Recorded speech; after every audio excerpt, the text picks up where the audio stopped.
Bonjour et bienvenue dans votre chaîne l'univers de SVT au Maroc.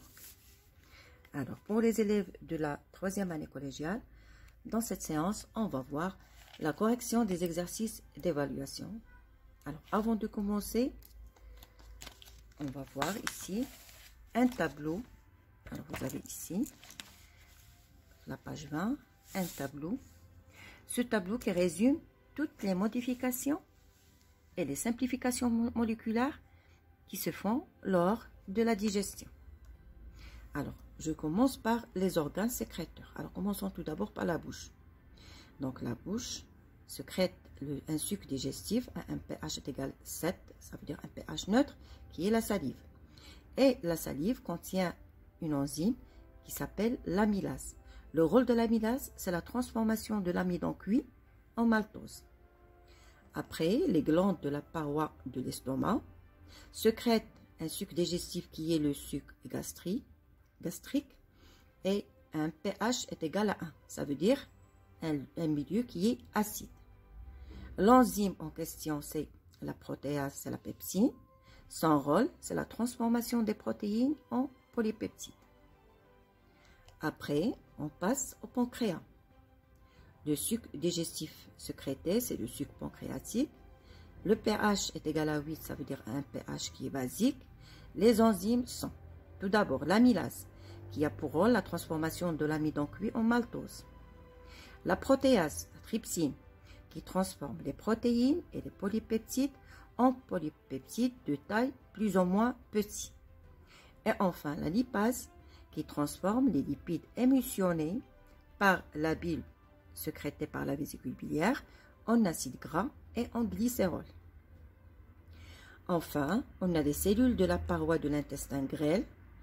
C'est le suc intestinal. Le pH ici est égal à 8, ça veut dire un pH qui est basique.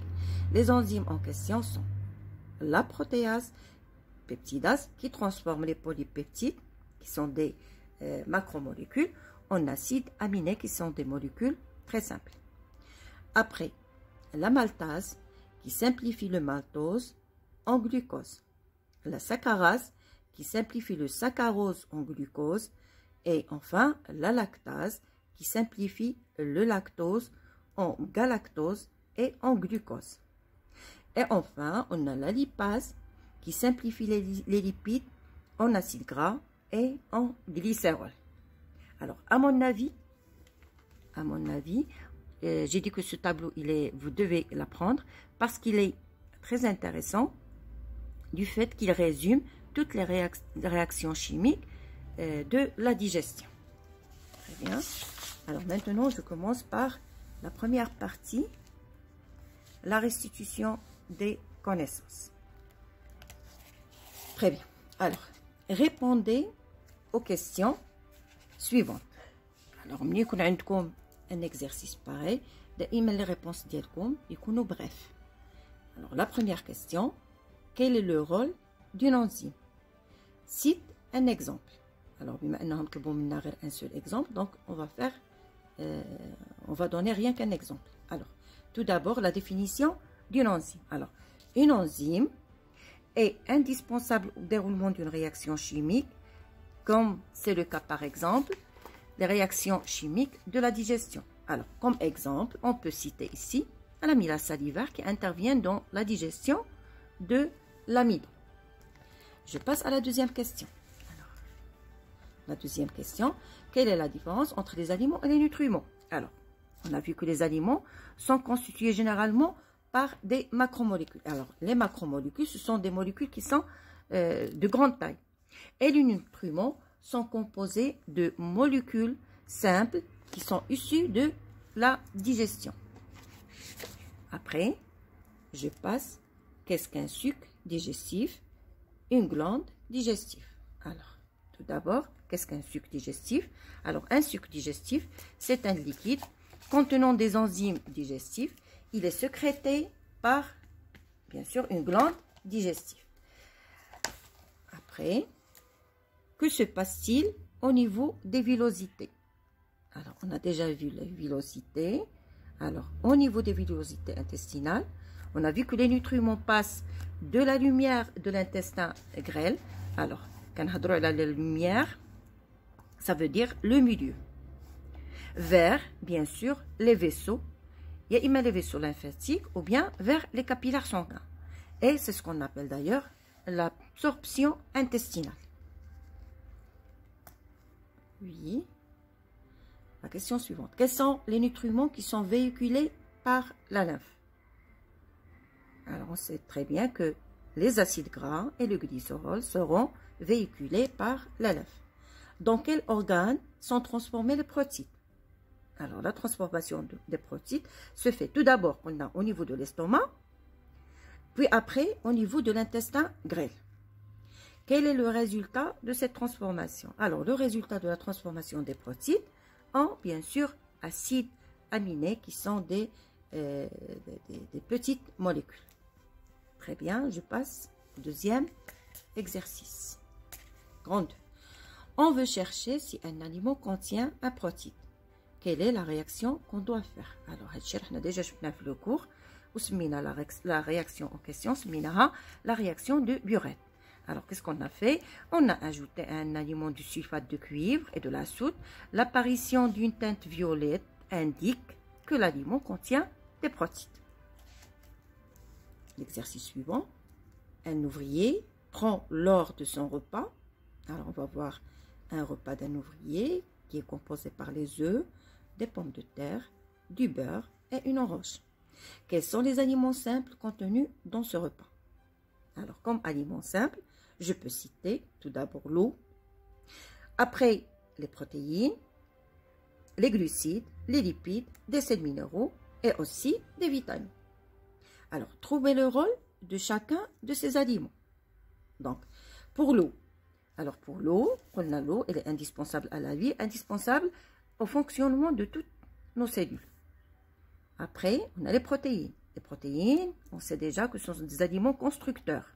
Les glucides, des aliments énergétiques. Et aussi, ce sont des aliments protecteurs parce qu'ils contiennent des fibres alimentaires.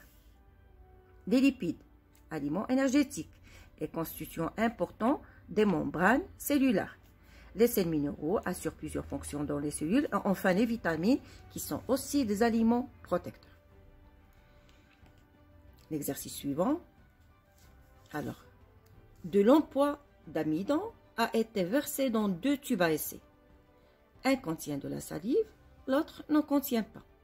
Comment ferez-vous pour savoir dans quel tube se trouve la salive? Alors, l'expérience elle est très facile. Alors, tout d'abord, on va prendre 2 tubes à essai. On va les mettre dans les conditions physiologiques du corps. Donc, ça veut dire la température est égale 37 degrés et durant un temps qui à peu près 1 heure. On ajoute à chaque tube à essai de la liqueur de Fehling et on chauffe. Alors, l'apparition d'une coloration rouge brique indique qu'une partie de l'amidon a donné un sucre réducteur. Et ceci montre bien sûr l'existence de l'enzyme. Alors, si le test de la liqueur de Fehling est négatif, cela indique donc que l'amylase salivaire n'existe pas. Et donc, la salive, elle est absente. Après, je passe à l'exercice suivant. Soit les mots suivants, les bouches, couscous, grand intestin, salade verte, oesophage, protide, foie, glucose, intestin grêle, amidon, estomac, pancréas, lipides, eau, sels minéraux, villosité intestinale, vaisseau, chylifère et protide. Dans le tableau suivant, alors attends, on a un tableau, on va le voir. Mettez chacun de ces mots dans la case correspondante. Alors, voici le tableau. Et mettez les noms des sucs digestifs dans la case correspondante. Et soulignez en bleu les organes dans lesquels se font ou bien se fait la digestion des glucides, les sucs digestifs qui les digèrent. Très bien. Alors, je commence tout d'abord par les éléments du corps. Alors, les éléments du corps, je peux citer ici. Bien sûr, je commence par le premier élément. Alors, l'irwa, la bouche. Après, le gros intestin. Après, l'œsophage. Après, le foie. Après, on a ici, alors, on a le foie. Après le foie, alors j'ai dit le foie. Après, j'ai l'intestin grêle. Après l'intestin grêle, on a l'estomac, le pancréas. Et après, j'ai les villosités intestinales. Et enfin, les vaisseaux chylifères. Très bien. Alors, les glandes digestives. Alors, on le tableau, c'est mieux.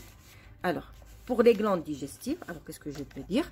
Alors, il y a déjà les glandes salivaires qui se trouvent dans la bouche. J'ai les glandes gastriques. J'ai aussi les glandes pancréatiques qui se trouvent dans le pancréas. Et j'ai les glandes intestinales. Comme aliments composés, alors déjà, j'ai le lait, j'ai aussi le couscous et la salade verte. Comme aliments simples, alors je peux citer comme aliments simples, je peux citer les protéines, le glucose, l'amidon, les lipides, l'eau, les sels minéraux. Et enfin, alors, les lipides, oui, et les lipides. Alors après, comme sucre digestif, alors je prends la salive, aussi le sucre gastrique, après le sucre pancréatique, et enfin j'ai le sucre intestinal. Très bien, alors je passe à la question suivante. Alors, souligner en vert les organes dans lesquels se fait la digestion des protéines et les sucres digestifs qui les digèrent. Alors, je vais répondre tout simplement que la digestion des protéines se fait dans l'estomac par le sucre gastrique et par le pancréas grâce au sucre pancréatique. La deuxième question. Alors, mettez une croix bleue devant l'organe au niveau duquel se fait l'absorption intestinale.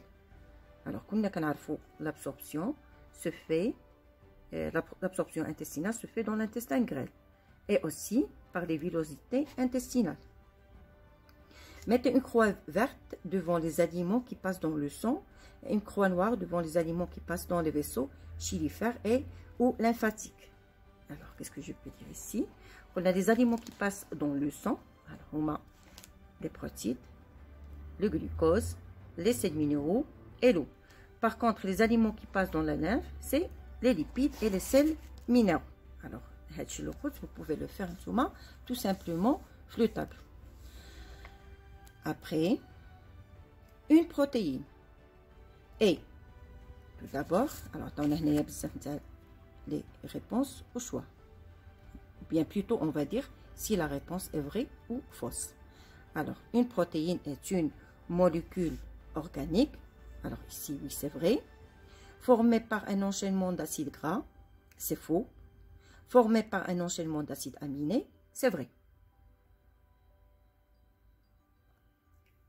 Après, d'origine strictement animale. Non, c'est faux. Tout simplement parce que les protéines peuvent être d'origine animale comme ils peuvent être d'origine végétale. Enfin, une enzyme est spécifique car, j'espère que je compris maintenant. Alors, une enzyme est spécifique car elle n'existe que dans une espèce animale ou végétale spécifique. Non, c'est faux. Elle ne catalyse qu'un seul type de réaction chimique. Cette proposition, elle est vraie. Elle n'agit que sur un substrat donné. Et cette dernière réponse, c'est aussi vrai. Alors, je crois à Dinokfena, pour le raisonnement scientifique et la communication écrite et graphique, je le ferai la séance prochaine. Merci de votre attention et à la prochaine vidéo.